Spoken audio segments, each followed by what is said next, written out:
It lays the predicate and the foundation for the development of a weather satellite that will permit man to determine the world's cloud layer and ultimately to control the weather, and he who controls the weather will control the world. Superglue for the atmosphere. How sulfuric acid increases cloud formation. That's the title of a science report published in ScienceDaily.com. Question: are you okay with sulfuric acid clouds over your head? The report continues with this. Sulfuric acid contributes to the formation of tiny aerosol particles, which play an important role in the formation of clouds. A new study shows that dimethylamine can tremendously enhance new particle formation. The formation of neutral nucleating clusters of sulfuric acid and dimethylamine was observed for the first time. Second question, was this chemical cloud combination actually just observed for the first time or just disclosed for the first time? You decide. The Science Daily Report then states dimethylamine can act as, quote, superglue because when interacting with sulfuric acid, every collision between a cluster and a sulfuric acid molecule bonds them together irreversibly. The results allow for very detailed insight into a chemical system which could be relevant for atmospheric particle formation. The report continues. The observed process of particle formation from sulfuric acid and dimethylamine could be relevant for the formation of cloud condensation nuclei. Earth's radiation budget, climate, as well as precipitation patterns can be influenced in this manner, the report states. So again, I ask, would the public be okay with chemical superglue clouds if they had any idea it was going on? I think not. Welcome to the Bad News Broadcast. Breaking reports in a moment. Buckle up because we're in for a ride. New from Forbes.com, is geoengineering the answer to global climate crisis? This is all new from this week. There's about a dozen articles every day out now, and still the so-called climate science community won't admit to what's clearly happening in our skies. New from heatmapnews.com, scientists are coming around on geoengineering, aka climate engineering. And new from oilprice.com, is it time to embrace geoengineering? Question mark. And now let's add this from a website that calls itself fullfact.com. And well, with a name like that, they must be telling the truth, right? Not so much. Here's their new headline report. Images show contrails, not, quote, chemtrails from geoengineering. And for those that care to check out this climate engineering cover-up site, how do they prove that we're only seeing harmless condensation in our skies and not sprayed dispersions of climate engineering contamination? Because they say so. That's it. That's their proof. And for far too many that desperately want to believe the everything is okay, just go back to sleep lies, they don't need proof. Just some so-called fact-checking source to tell them that their government is taking care of them. What a colossal delusion that is. And now with each passing week, again, there are literally dozens more articles from the so-called climate science community calling for the deployment of climate engineering, pretending it hasn't already been ongoing for over 75 years, so shockingly obvious in our skies that only the hopelessly programmed or the clinically blind can't see it. From openmind.com, will humans bring about our own extinction? Question mark. If the current course is continued, the short answer to that question is yes. There are still those today who see the natural environment as ornamentation, that view its conservation as the concern of rich countries and climate change as purely an environmental problem. But the truth is that our very survival as a species depends on all of this. And man's intentional intervention in the climate system is the epitome of human insanity. You're listening to the weekly installment of the commercial-free, non-political Global Alert News Report, the end of the world as we know it broadcast, brought to you by geoengineeringwatch.org, the largest and most visited website in the world on the subject of global climate engineering operations, aka weather warfare. Reaching a critical mass of awareness is the only way forward in this fight. We must reach a critical mass by starting a conversation on climate engineering that leads people to a credible source of data. Geoengineeringwatch.org will continue all of our efforts to be the go-to source on covert climate engineering operations. If you want to know how you can help, go to the homepage of geoengineeringwatch.org. On the left column, find the activist suggestions link for specific instructions on how you can help to move this fight forward. This is a fight on which all other causes and concerns depend. When the planet stops supporting life, and we cannot hide from what they're dispersing in our skies, there is no place to run from this. If we don't deal with this, and the ship goes down, aka planet Earth, all other causes, all other concerns, moot points. Most Americans believe that they are free, but is that the truth? What kind of freedom is this? To believe what the matrix manipulators tell us to believe and to deny what they tell us to deny? Is that freedom? None are more hopelessly enslaved than those who falsely believe they are free. It's a quote from Johann Wolfgang von Goethe. Freedom is never voluntarily given by the oppressor. It must be demanded by the oppressed. Timeless words of wisdom from Martin Luther King. For to be free is not merely to cast off one's chains, but to live in a way that respects and enhances the freedom of others. That's from Nelson Mandela. And those innocent others, those that do not have a voice except for us, doesn't just refer to the countless civilians that in conflict zones around the world are being brutalized to a degree that few in first world nations are even willing to face, let alone to stand against. Our collective responsibilities must also include protecting the unquantifiable innocents in the web of life. Those that swim, that fly, that crawl, all of them that have no voice except for us. Those threads in the web of life on which our lives completely depend. And when they perish, we will follow. Every link in the miraculous web of life is declining and dying, while the majority in first world nations are focused only on holiday festivities. But in reality, we, any of us, all of us, aren't even free to breathe air that isn't tainted, to drink water that isn't polluted, to have access to food that isn't toxic. And though there are countless sources contributing to the factors I just mentioned, above it all, the still officially denied and publicly ignored climate engineering sprayed aerosol dispersions, which are ubiquitously contaminating every square inch of our formerly thriving planet, along with every breath we take, and every breath that every living thing takes. Is that freedom? How many will continue to wave their flags for political puppets of one stripe or another, pretending that elections have or ever have had any point? And the cast of candidate clowns is a harbinger of just how dark a corner we find ourselves in. In the words of comedian George Carlin, if voting mattered, they wouldn't let you do it. The state exists to protect itself, not populations who are ultimately the cannon fodder for the state. Government-crafted and sponsored so-called patriotism has never been about, quote, freedom and democracy. It's about empire. It's about resources and controlling populations with endless propaganda. Time to wake up. Populations aren't just expendable to the power brokers, but rather are a rapidly increasing liability on a rapidly dying planet. Desperation is increasingly dictating behavior in all factions of so-called society. Collapse isn't coming, it's here, though even now, far too many have their eyes wide shut.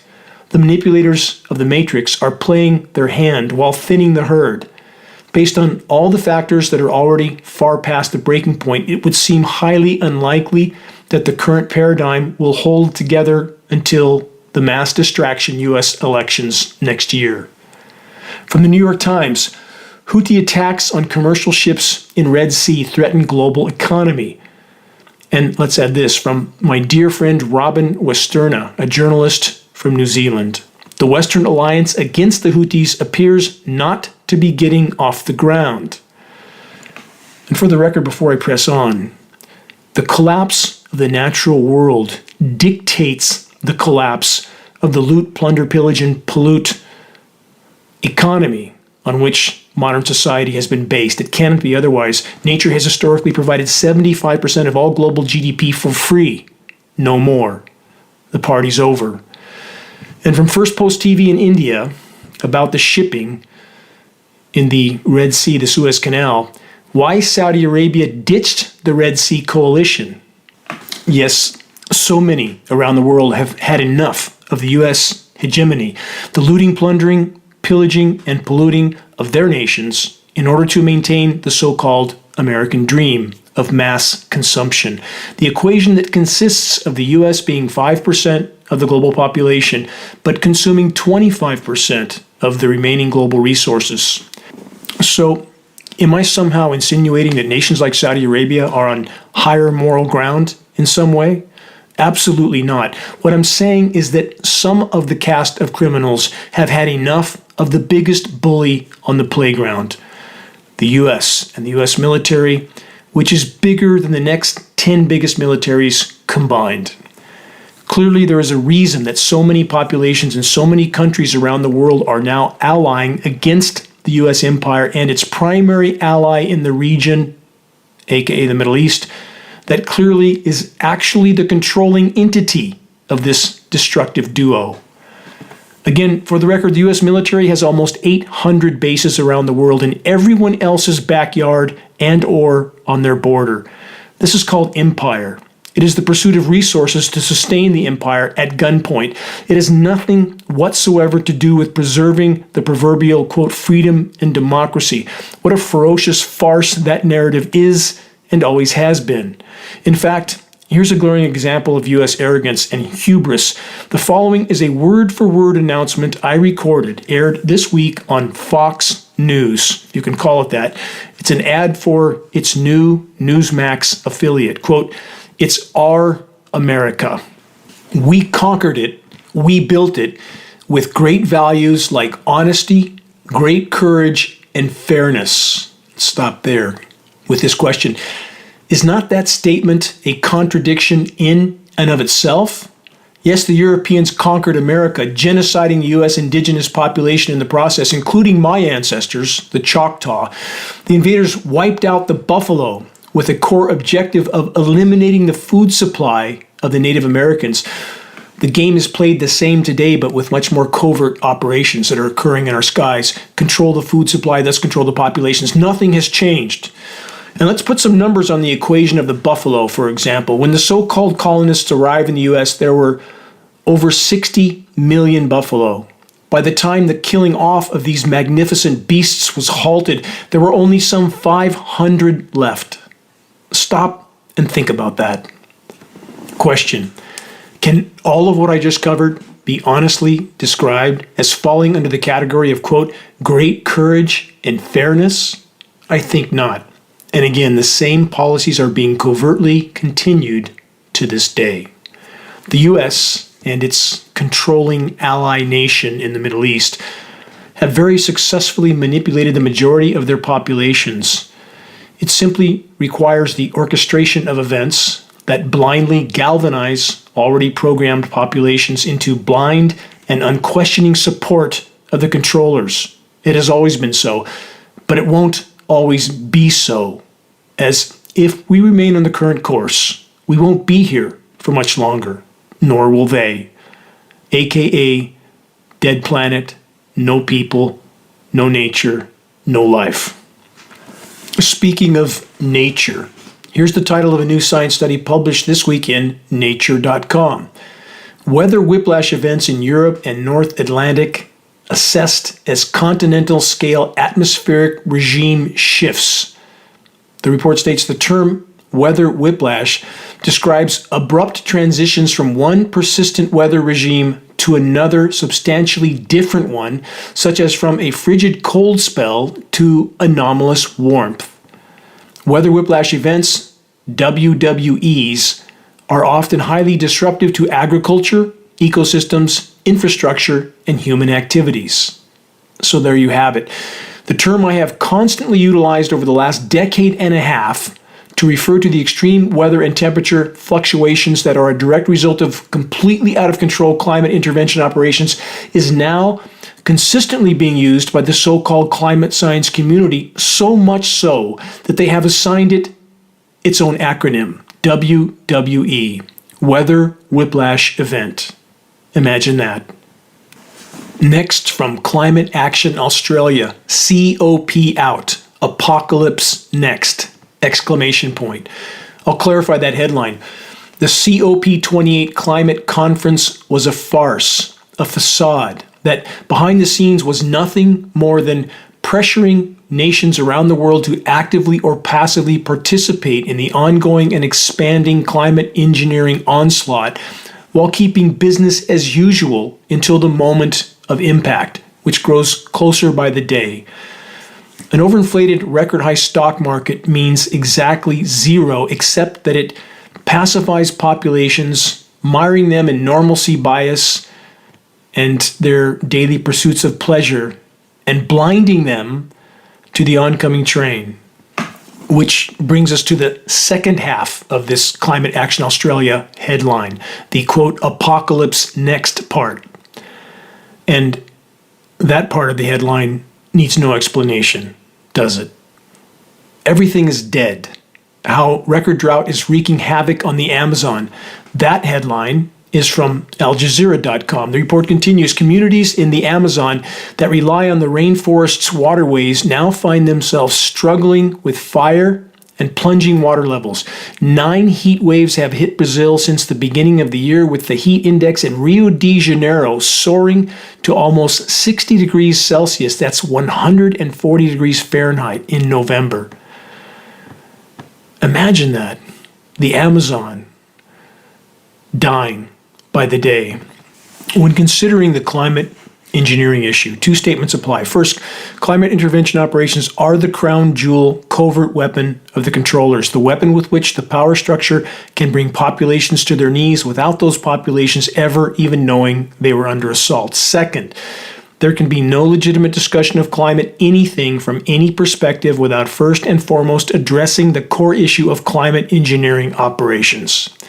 How many Americans or first world nation, anyone, has a clue that the terrestrial lungs of the planet, by far the most biodiverse region in the world, aka the Amazon, is baking, drying, and dying by the day? How many know, and even if they knew, how many would show by their actions that they actually care? From the clouds to the ground, the rapid acceleration of power structure orchestrated atrocities continues unabated. Far too many are being completely distracted from the wider horizon as the oncoming train of total collapse closes in. And about the Matrix Media Ministry of Mass Distraction, Fox News continues to lead the pack. And though all corporate media is little more than propaganda and entertainment, Fox is the head of the spear, pushing propaganda between episodes of what amounts to twisted attempts at stand-up comedy. I don't believe any will see humor in what's coming for us all. Moving on, from Wired.com, hurricanes are now made of microplastics. When Hurricane Larry made landfall 2 years ago, it dropped over 100,000 microplastics per square meter of land per day. It's another ominous sign of how plasticized the environment has become. Let's stop there. Do an online search of this heading. Dangers of inhaling microplastics. The list of dire health impacts is far too long to even begin to adequately cover in this broadcast, though I have made mention of the microplastics and polymer fiber exposure dangers in many past installments of Global Alert News. Think about that quantity in that single storm. 100,000 particles per square meter. Again, for the record, polymer fibers are a primary element named in climate engineering cloud seeding patents. Try not to breathe. Am I denying the decomposing plastics in the environment are also contributing to this? No, I'm not denying that. But what I'm saying is when we have an intentional climate intervention Manhattan Project happening in our skies that are dispersing tens of millions of tons annually of elements like this, including also aluminum nanoparticles, manganese, barium, strontium. It's truly a witch's brew. But when that factor is ignored, it's criminal. Question: how many organizations pretend to be diligently searching for the cures to diseases while systematically ignoring the core causes? Welcome to the planetary asylum. Hypocrisy and denial and deception across the board. Also from Wired.com, inside Mark Zuckerberg's top secret Hawaii compound. The report continues. Meta CEO Mark Zuckerberg is building a sprawling $100 million compound in Hawaii, complete with plans for a huge underground bunker. A Wired investigation reveals the true scale of the project and its impact on the local community. Nobody working on this project is allowed to talk about what they're building. Almost anyone who passes compound security, from carpenters to electricians to painters to security guards, is bound by a strict non-disclosure agreement, according to several workers involved in the project. And they say these agreements aren't a formality. Multiple workers claim they saw or heard about colleagues removed from the project for posting about it on social media. Different construction crews within the site are assigned to separate projects, and workers are forbidden from speaking with other crews about their work, sources say. Some major compartmentalization, eh, Mark? The report continues. The project is so huge that a non-insignificant share of the island is bound by the NDA, non-disclosure agreement. But everyone here knows who's behind it. Mark Zuckerberg, CEO of Meta, who bought the land in a series of deals beginning in August of 2014. Building permits put the price tag for the main construction of the Zuckerberg bunker at around $100 million. What do you think he's preparing for? That shouldn't be hard to fill in that blank. New Zealand, considered by some to be the ideal place to wait out an apocalyptic event, is now riddled with bunkers for the tech elite. The Wired.com report then states, it's the Fight Club. We don't talk about Fight Club, says David, one former contract employee. Wired has agreed to withhold his real name because he was not authorized to speak to the press. Question: is it that bad? Are we this close to total collapse? Short answer: yes. We would all do well to remember that reality is what it is. We can choose to accept it well, and in doing so be far more equipped to deal with it, or we can accept it poorly or not at all, thus leaving us completely unprepared for what we collectively face on the near-term horizon. Pressing on from the New York Magazine, yes, a lot of people are getting sick right now. That's their headline. They continue with this. Welcome to sick season. According to the CDC, Centers for Disease Control, New York City, along with New Jersey and at least 16 other states, are now experiencing, quote, high to very high levels of respiratory illness activity, as measured by the number of weekly visits to healthcare providers and emergency rooms by people experiencing symptoms of fever, cough, and sore throat. How much is in our air? It's impossible to quantify because separate entities are looking for separate elements, and nobody's really combining them all and giving us a total picture. And that's by design, because all of these elements that are being reported from different agencies and entities are toxic in and of themselves. But when you combine these elements, there's what's called synergistic toxicity, and the overall toxicity can increase exponentially. We know from climate engineering elements alone, aluminum, nanoparticles being a primary element, combined with mercury, which we all have in us from multiple sources, including the burning of coal, amalgam fillings, and other causal factors. When you combine those two elements, the synergistic toxicity can increase as much as 100 times. That's 10,000% worse. And now let's add everything else that's floating around in our air column, including microplastics, polymers, graphene, surfactants. It's a wonder any of us can even function at this point. And some things are ceasing to function, and there's more in the air than just these toxic elements. It's also being bombarded with frequency transmissions, the likes of which we can't truly know. Even those justifiably fighting against the dangers of communications transmissions, I hope that they begin to focus on the exponentially more powerful frequency transmissions that are being used for climate intervention operations.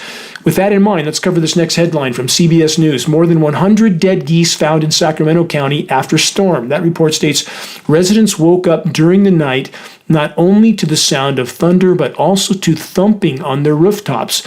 Neighbors spent the morning collecting bodies of dead geese. A California Department of Fish and Wildlife official said post-mortem findings show the birds suffered blunt force trauma consistent with a sudden fall to the ground. The birds flying through the storm, it appears, again, this is a statement of the Fish and Game official, that the birds were possibly stunned by electrical activity causing them to fall.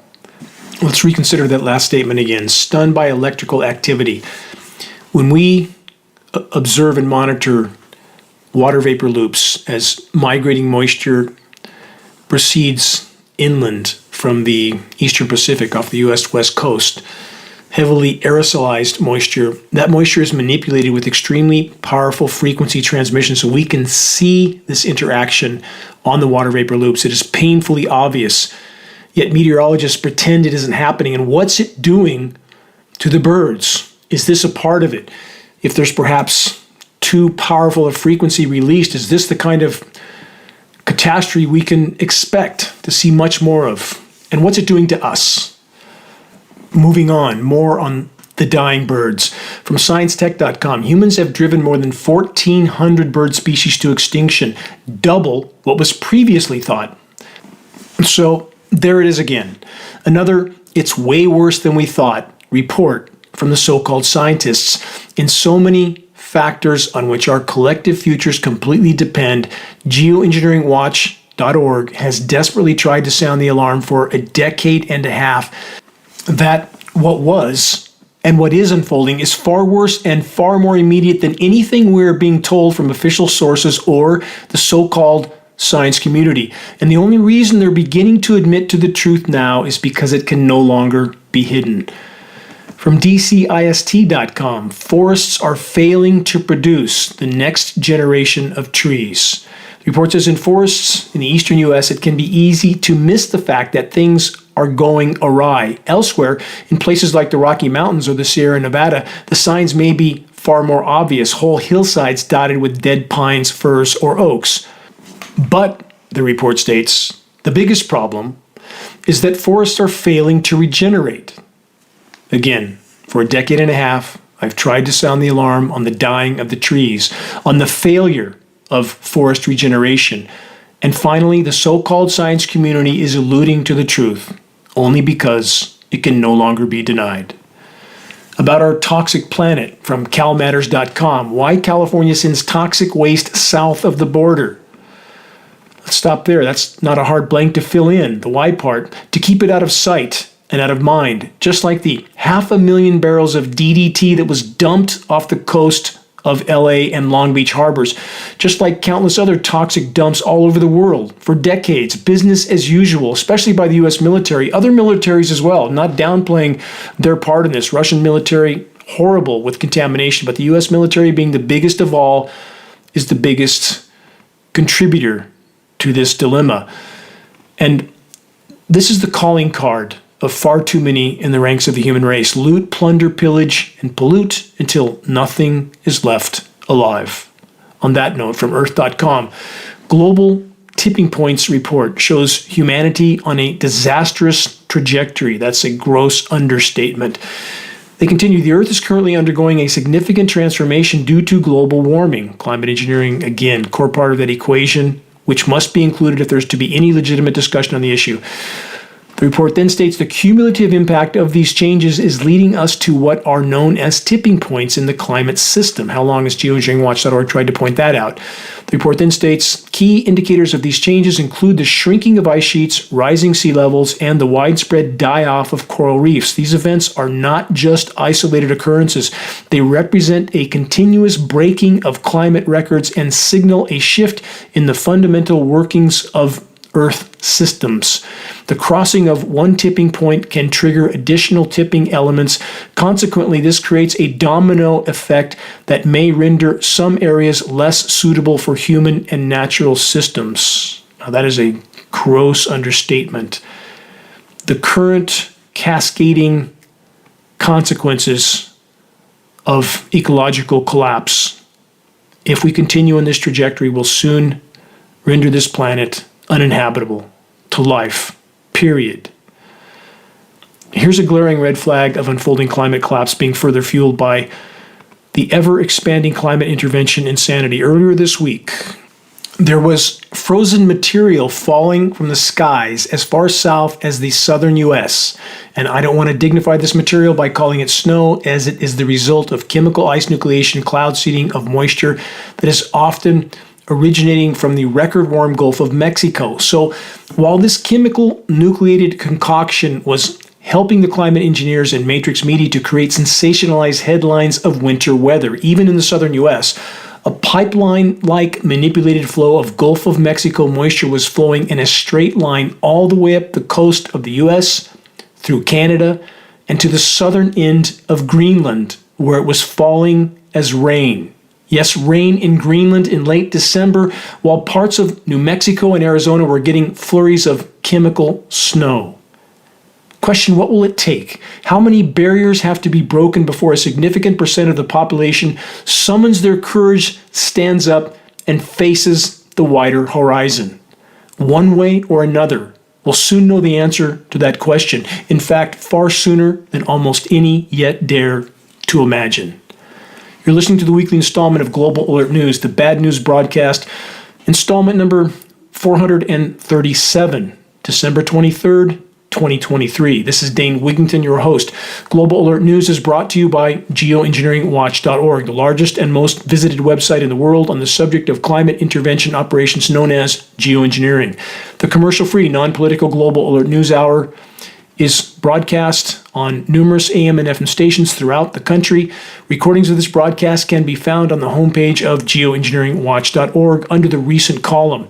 Geoengineering Watch wishes to express our deepest gratitude to those that have helped us to expand our reach and thus our voice in this desperate last-hour effort to sound the alarm. On that subject, if you're on our email list, please put us on your email contact book so that our mailouts don't go to the spam files. Please help us to share the groundbreaking documentary, The Dimming, which fully exposes the climate engineering atrocities. Now with, I believe, about 4.5 million views, in spite of draconian Facebook censorship. The best way to share is by circulating the direct link to The Dimming by email directly from the homepage of geoengineeringwatch.org. Sharing directly helps us to overcome social media censorship. When viewing our YouTube of The Dimming or Global Alert News or any other Geoengineering Watch video or YouTube, please subscribe, share, and comment, all of which helps us to circulate critically important data to a much wider audience. Waking the masses to the climate engineering onslaught is the great imperative. If we can expose it, we can stop it from the inside out and know there is no other way forward. Only with the critical mass can we reach enough of the population so that they know they are fighting for their lives, and the wheels in this battle will then begin to turn on their own.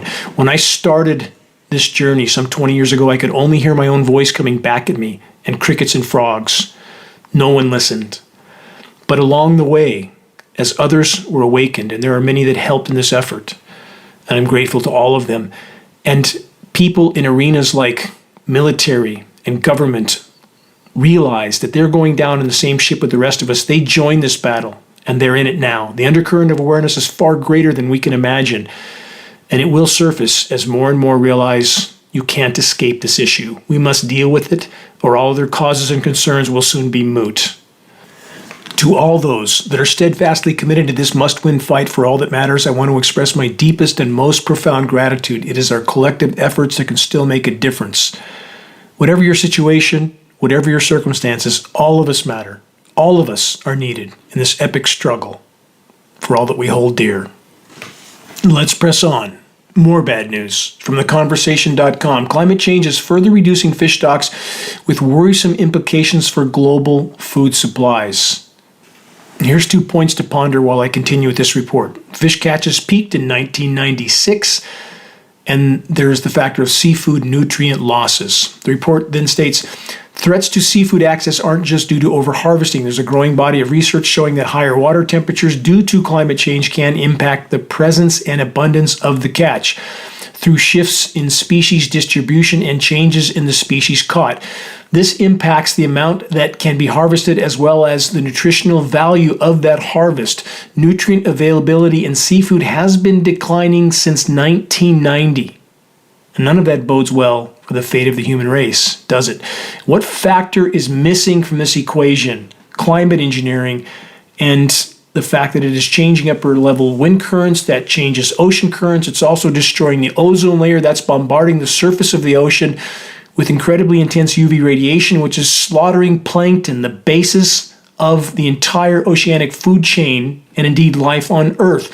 Plankton has to feed in the upper layers of the water column to photosynthesize, and it's being fried with intense UV radiation, including UVC, and climate intervention operations, including the frequency transmissions that they utilize, are the single biggest factor that's decimating the ozone layer, and it's not being disclosed by any so-called science agency. From the UK Guardian, a biodiversity catastrophe, how the world could look in 2050 unless we act now, the report says. Absolutely no need to worry about the 2050 date. We won't make it that far. In fact, if we remain in the current course, we'll be lucky if any make 2030.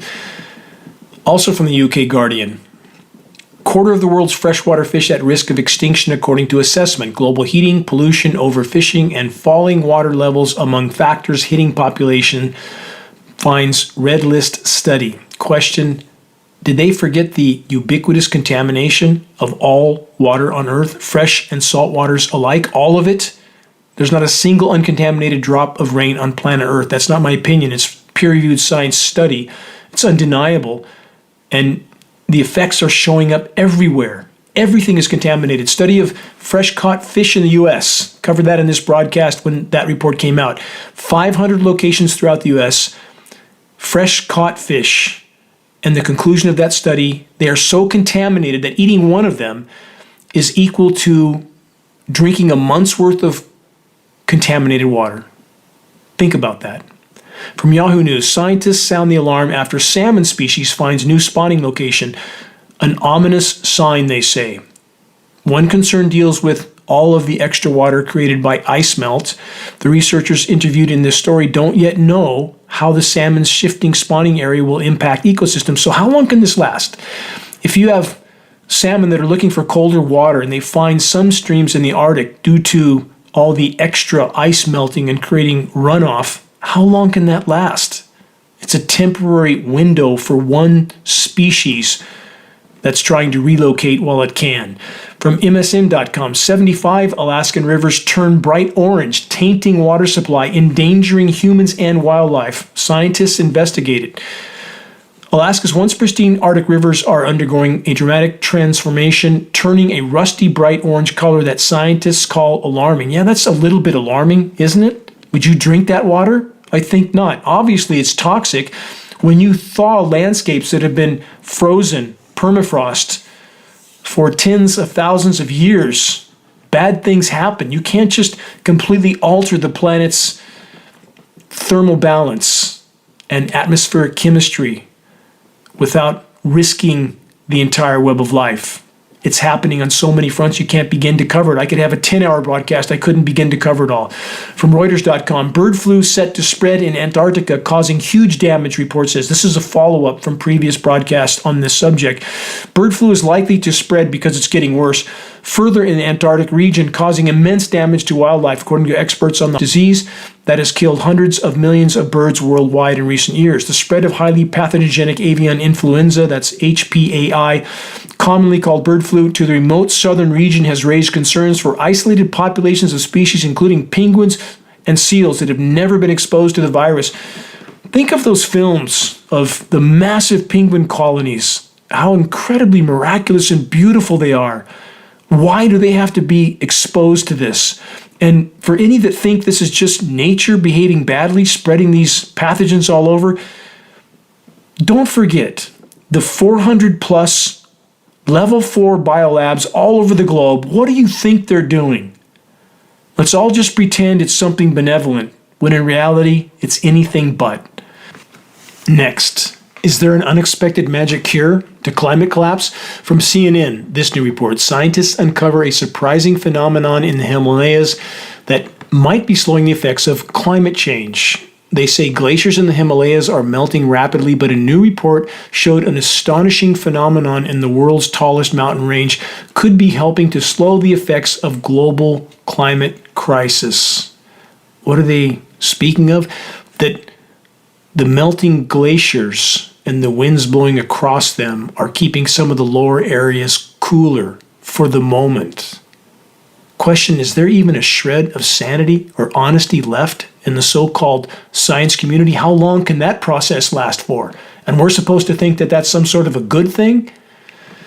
It's the same as the salmon, finding some cooler rivers from melting glaciers, melting ice. How long can that process last?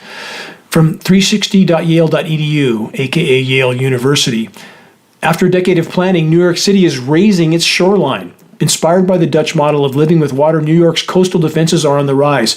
The city, like others around the country, is combining infrastructure like flood walls with nature-based features as it moves ahead with the largest resiliency project in the U.S. This mega project attempting to mitigate rising sea levels is yet another stunning example of tech stupidity and insanity. Where will it end? Projects like this are pitifully futile attempts to stop what can't be stopped, what's already been triggered. Wait and see. What has been will soon no longer be on so many fronts. From InterestingEngineering.com, scientists warn Arctic methane is a ticking climate time bomb. The report says it covers about 15% of Earth's land surface and contains large amounts of organic matter that can release methane when thawed. Again, talking about permafrost, scientists have discovered that millions of cubic meters of methane, a potent greenhouse gas, are trapped beneath the permafrost. They have also found that this methane can migrate and escape through the permafrost's cold seal, creating a warming cycle that could lead to massive increases in methane emissions and climate change. No could, no may, no might, already is. Welcome to the party. I've been sounding the alarm on this issue at the top of my lungs for a decade and a half. What took them so long to do so? Methane, when thawed, the report says, is 28 times more powerful than carbon dioxide as a greenhouse gas over 100 years. Let's stop there. Because the 100-year timeline is meaningless. We don't have anywhere near that long on the current course. The short timelines are what will very soon determine our collective future. Over a 10-year timeline, methane is 120 times more potent than CO2 at trapping atmospheric heat. Over a 1-year timeline, methane is hundreds of times more potent a greenhouse gas than CO2, and currently atmospheric methane levels are as much as 6 to 7 times higher than they've been for millions of years, and these levels are still skyrocketing. None of this bodes well for the fate of the human race and all life on Earth. Global climate intervention operations and the misguided attempt to mask the meltdown from public view are making an already very dire scenario far worse still, in addition to using weather as a covert weapon of control all over the world. What's the response of the human race to a world that is completely imploding? Build more stuff, planning for a future that will never be. As a glaring example of eyes wide shut human insanity, a reminder of this report from earlier this year from Reuters.com. Air India seals record order for almost 500 Airbus Boeing jets.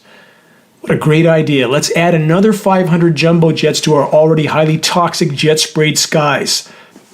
Question, is this staggeringly massive order of jets about carrying passengers on a rapidly dying planet, or is it about covertly adding to the climate engineering insanity? You decide. Next from MSN.com, study reveals flawed climate change predictions. From that report, a widely used method for predicting the impacts of climate change on plant species is flawed, according to a new study. A tree thought to grow faster in hotter weather actually grew slower, exposing the problem. American researchers found that the ponderosa pine, which was expected to favor warmer weather, actually suffered detrimental effects from the warming. of the past decades. The method used to predict how the tree would fare is therefore flawed, scientists say, meaning thousands of other climate change predictions for plant species may also be wrong. The climate scientists behind the study suggest this may be because the trees can't adapt fast enough. How many times have I said that on this broadcast? Nothing can adapt to the massive change in atmospheric chemistry that the human race has created, with climate engineering being at the top of that equation. So it can adapt fast enough to keep up with the quickly changing climate. They warn that for ecologists to rely on predictions from this current method, known as this space for time substitution, could prove, quote, dangerous. This method says that ponderosa pines should benefit from warming, but they are actually suffering from the warming. This is dangerously misleading, the report states. Firsthand from this forest where I live, massive groves of ponderosa pines are completely imploding, and no, it's not just the beetles. It's the now dead soils. It's not soil anymore, it's dirt, completely sterilized from the toxins in the rain, killing soil microbiome, killing root systems. Destroyed ozone layer is frying the tree foliage, causing them to shut their stomata, the respiratory ports, so they can't feed. They can't feed on carbon. They can't release oxygen. None of this is being reported. It's all blamed on the beetles, which are only a symptom.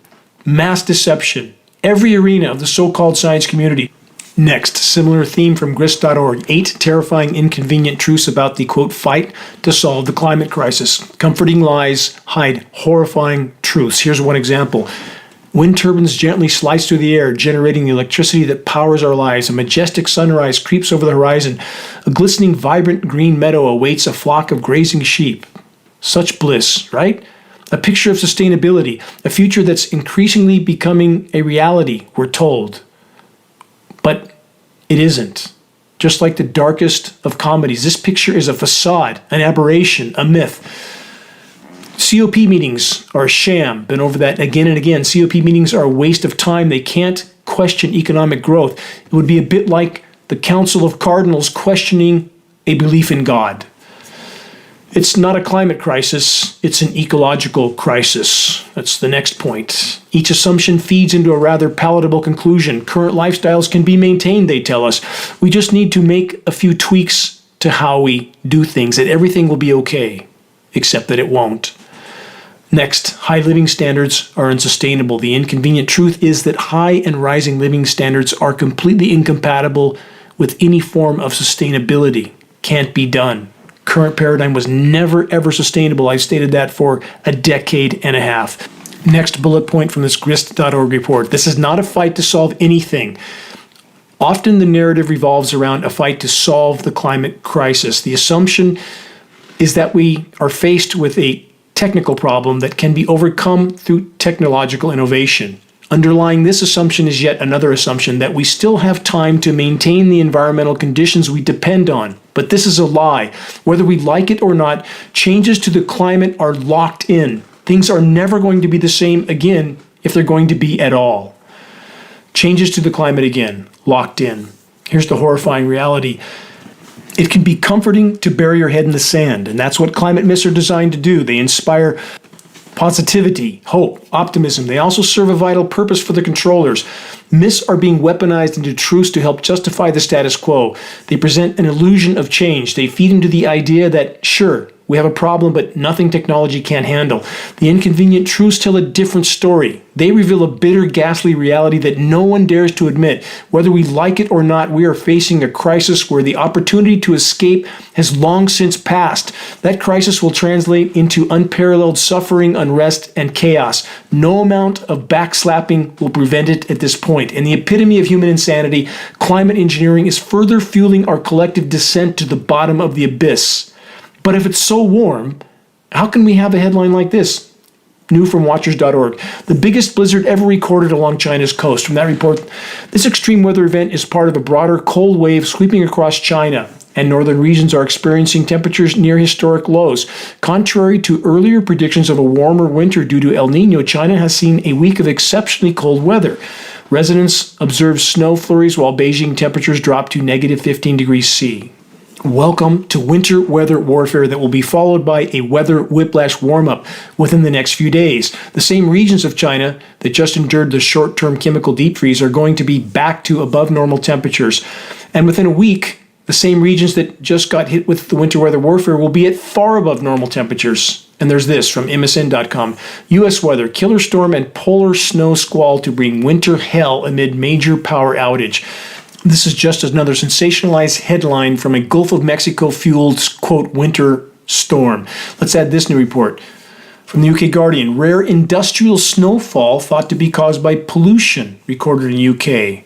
It's all industrial snowfall when it's the particulates that are being dispersed into cloud moisture, chemical ice nucleating elements that are producing winter weather where it should be liquid precipitation, chemical frozen material. Please search the engineering winter section on the homepage of geoengineeringwatch.org to learn much more than most want to know. But wait, it seems the climate controllers have yet again altered the script. For the most populated regions of the U.S., warmth for Christmas is now on the schedule. The weather terrorists were perhaps too busy elsewhere to deliver a chemical ice nucleation cloud seeding cool down for the holiday. From the Washington Post, instead of a white Christmas, record warmth to blanket the Midwest. From Axios.com, Christmas forecast Midwest east to see record warm snowless holiday. From NPR News, Minnesota may see Christmas rain and warmest December on record. And from Weather Underground, 2023 could be the nation's warmest, brownest Christmas ever. About the U.S. drought monitor, it's total disinformation. They still show zero drought for Northern California, yet the below-ground layers are still dry in spite of recent rains, and the seasonal creeks are a trickle. My hydropower turbine that once began to make power from late October in years past has only run for 6 hours this season. My location on the east side of Lake Shasta since the year 2007 is nearly 500 inches of rain short. 500, and that kind of deficit doesn't just disappear. Nor do the dead trees, not just from dwindling and sporadic rain, but from the toxic elements in the rain that's killing off the essential microbiome in our once fertile soils. Matrix Media sensationalizes a few flood-prone regions of California and tries to give the impression that there is plenty of rain falling in the state overall, but that's a lie. There's nothing historically normal in the weather patterns. All is tainted, all is wrong. The moisture that migrates into the U.S. from the west, from the Pacific, is often just unorganized, drifting blobs of highly sprayed moisture bringing uniform drizzles and featureless skies, the kind of skies that are now the norm around so much of the world. Welcome to solar radiation management. As the Pacific moisture drifts to the east, the chemical ice nucleation cloud seeding lowers surface temperatures but dries up much of the moisture in the process. On several days this week, much of the U.S. was covered with largely rainless cloud canopy. Not nature's clouds, but climate engineering creations. The weather makers are desperately trying to whip up small-scale winter events for parts of the Rockies with a moisture feed from the record-warm Gulf of Mexico. Yes, another winter storm with the warm side and a cold side. Drought deluge scenarios are the hallmark of climate intervention operations. On that note, another from Watchers.org. Extremely heavy monsoon rains lead to fatal flooding, significant livestock losses. That's in India. One more, deadly floods and landslides strike West Sumatra. Warnings issued in Indonesia. And in the land down under, record heat and record rain. From Reuters.com, Australia cyclone flooding and crocodile sightings. All these headlines are only a small sample of what's unfolding all over the world. We face an unimaginably exponential equation. Drought, deluge, incineration, climate engineering, all are inseparable. And all are factors that will very soon determine our near-term collective futures. Looking back, in the days of my youth, I would trek far into the San Gabriel Mountains that towered above the home where I grew up, right at their base. There were trout-filled streams and massive rock escarpments, huge pines in the higher elevations. It was absolutely a wonderland for me. And from age 12, I began to spend nights in the mountains when time allowed. And I've always felt at home there. The mountains, the streams, the trees, all of it was my cathedral, was my sanctuary, was my mentor. In stark contrast, daily life below the mountains was often filled with LA's air pollution that blew toward the inland valley, and the freeways, bumper to bumper. And even as a small boy, I wondered, how can this continue? I knew it couldn't. I was finally able to escape the smoggy skies of Southern California to my off-grid wilderness home in the forests of Northern California, and for the first few years, the ecosystems here and the trees were still thriving. In total solitude, I toiled in the woods, relentlessly restoring habitat that had been damaged by destructive logging operations in the past, but that were now a part of the habitat preserve that I had chosen to manage. And this was my post then, and I relished it. I often slept in the forest, where I would awaken at first light to a chorus of my feathered friends, and there were so many of them. It sometimes seemed as if they were competing for the best song.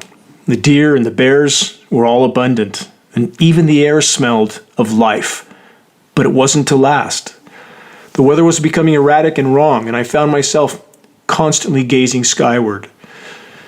The sky wasn't the same. The destructive hand of man was so shockingly visible. The lines in the sky, not just blocking the sun from my solar-powered home, but harming the forest and its inhabitants that I so deeply loved, by the toxic climate engineering fallout which I had begun to test for in the rain. At my core, I knew the time for a long and arduous journey had come for me. My life would never be the same. A nugget of timeless wisdom from Henry David Thoreau, whose words have echoed through my mind for as long as I can remember. Quote, "I went to the woods because I wished to live deliberately, and to front only the essential facts of life, and to see if I could not learn what it had to teach me, and not, when I came to die, discover that I had not yet lived." The price of anything is the amount of life you exchange for it. At best, life is but a seasonal occupation, and what will each of us choose to do with the time we have? The deepest and most unshakable solace exists in knowing that you are doing your absolute best to respond to the calling of conscience, regardless of the consequences of being ostracized from family and peers that may perhaps choose to cling to denial and to the social programming of pursuing personal pleasures at any cost to anyone until the brutal bitter end. It is imperative to always remember and consider what is in your control and what is not. Focus on what is. And if we collectively do so without yielding to the rising sea of insanity, we may yet accomplish profound good even at this late hour. Check the activist suggestions link on the homepage of geoengineeringwatch.org for specific instructions on how you can help to move this fight forward. Decide to make your voice heard. Decide to make every day count. Decide that every single individual that your efforts helps to awaken matters in and of itself. Matters in ways that perhaps we can't yet fully know or fully understand, but it matters. Forward into the storm. Stay strong, stay focused. Never give up, ever. Until next week, this is Dane Wigington from geoengineeringwatch.org.